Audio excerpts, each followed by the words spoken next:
Hi everyone, welcome to another edition of Tish's 2-Minute Tips. This week we're discussing customer lists. Why are they valuable and when can you protect them as a trade secret? In Star Trek Deep Space Nine, Cork tells us there's a Ferengi Rule of acquisition, that it's always good to know your new customers before they walk through the door.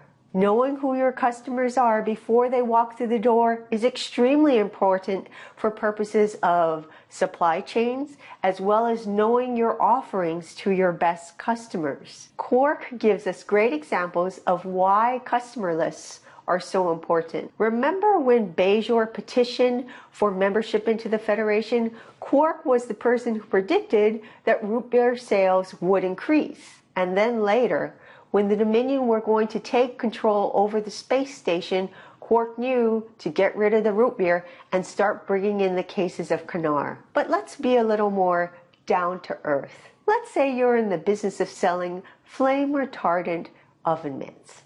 I have a pair, and apparently they're not really flame retardant. Now let's say your customer list are restaurants in the DFW Metroplex. If your customer list is nothing more than publicly available information such as name, address, phone number, and email address, well, that's not a trade secret. Remember, a trade secret has to contain information not found in public information and contain a competitive advantage over the other people in your market.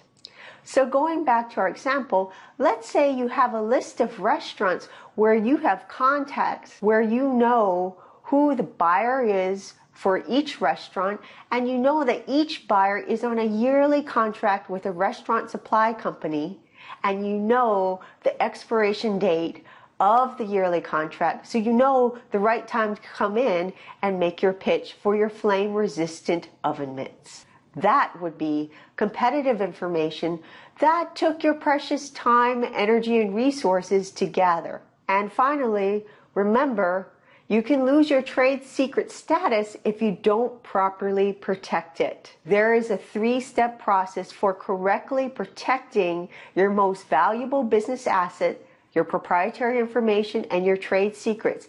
If you're interested, click below for more information. I hope you found that helpful and thought-provoking. Talk to you next week. Thanks.